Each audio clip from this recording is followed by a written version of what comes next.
With the clear success of the Constitution-class refit design, Starfleet Command began reimagining its Starfleet. And one of the designs to come out of this technologically progressive era was the Wilkerson Class. But what do we know about this well-armed starship class? Well, today, we'll find out. Hello and welcome to another episode of Truth or Myth Beta Canon, a Star Trek web series that dives into the history of any given topic using beta canon sources and my own imagination to fill in the gaps. In today's episode, we're taking a look at the Wilkerson Class as first seen in the FASA RPG module Federation Ship Recognition Manual, published in 1985, to better understand its place in Star Trek history. Please note, this is my own kit-bashed 3D model derived from that guy Andreas's Constitution-class refit 3D model, based on the Starship class and information contained in the FASA manual.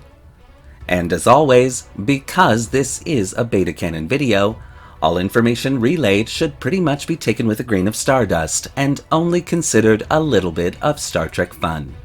And so, with all that out of the way, let's begin.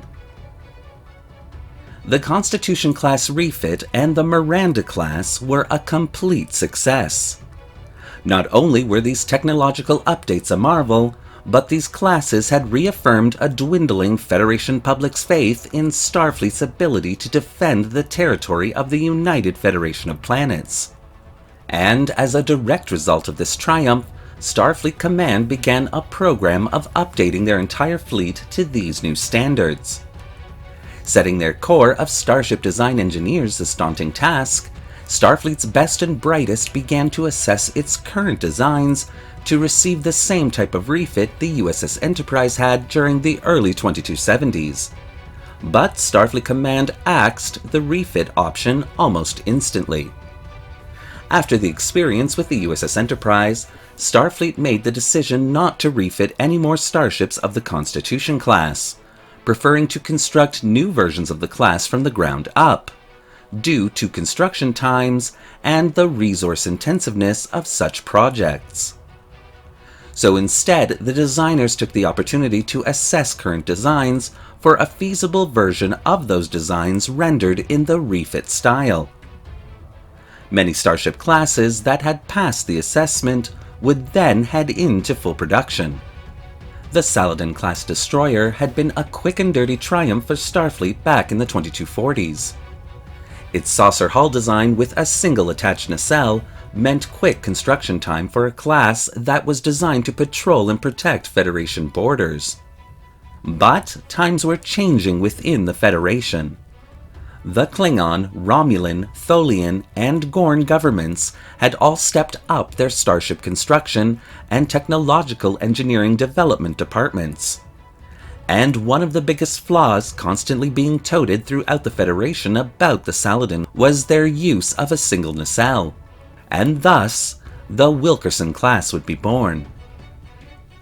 Named after the lead phase cannon designer Katrina Wilkerson of the early 22nd century, and sitting at a length of 240 meters, the Wilkerson class was designed to be operated by 200 officers and crew members. The Wilkerson class would have a standard safe cruising speed of warp factor 7, and an emergency maximum speed of warp factor 9 for 12-hour increments. Tactically, the Wilkerson class would be armed to the teeth for a ship of its size, containing numerous dual phaser emitter banks and 2 photon torpedo launchers.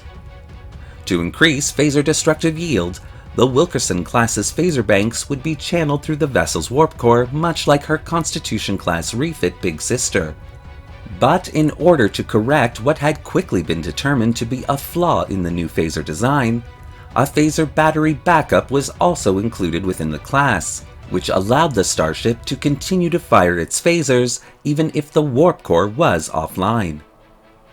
Also like her big Constitution-class refit sister, the Wilkerson class's shield systems would be upgraded and their effectiveness substantially increased. The Wilkerson class would also contain 4 large hidden bay areas on the underside of its primary hull, 2 of which doubled as shuttle bays, though this class would only contain a small amount of shuttles and fighters within its complement. These large bays were primarily used for cargo storage, but could also be converted to barrack-style living areas quite quickly, should the need arise. Also, due to the technological breakthroughs developed for classes like the Wilkerson, internal space, thanks to the decrease in size of these technologies, was increased substantially.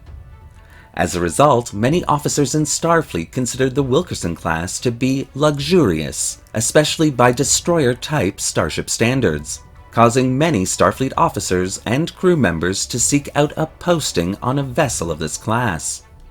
The Wilkerson class contained 3 standard 6-person transporter rooms and 2 emergency 22-person cargo transporters. The USS Wilkerson was launched in mid-2274 for an immediate trial run and shakedown cruise, during which she outperformed Starfleet and everyone else's expectations, and Starfleet Command would order the class into full production. The Wilkerson class would become a main staple of the Federation fleet, acting as a patrol vessel along the Federation borders and an escort vessel protecting convoys of cargo ships throughout the Alpha and Beta quadrants. Many vessels of the Wilkerson class would see limited combat against Romulan and Klingon aggression, as the bulk of these starship classes would be assigned to the Federation side of both neutral zone borders. And by the Wilkerson class's retirement and decommission by Starfleet in 2295, less than 5% of the original vessels constructed of the class had been lost in the line of duty. As a result of this solid record, many Federation member worlds would request one or more of these starships to be turned over to them for their own planetary defense.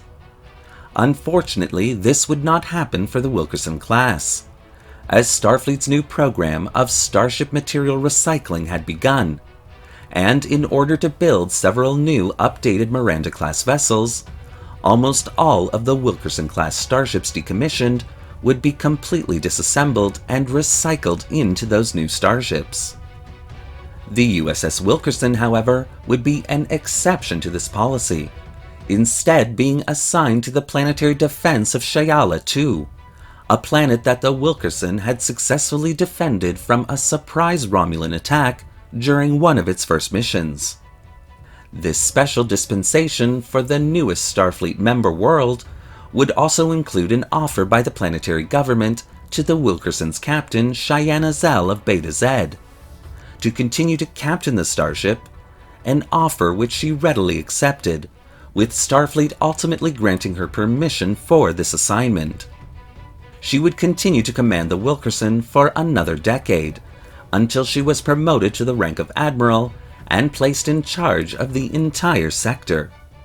In 2320, the USS Wilkerson would be turned back over to Starfleet Command, where she would be restored to her original condition and subsequently placed in the Fleet Museum where she remains today.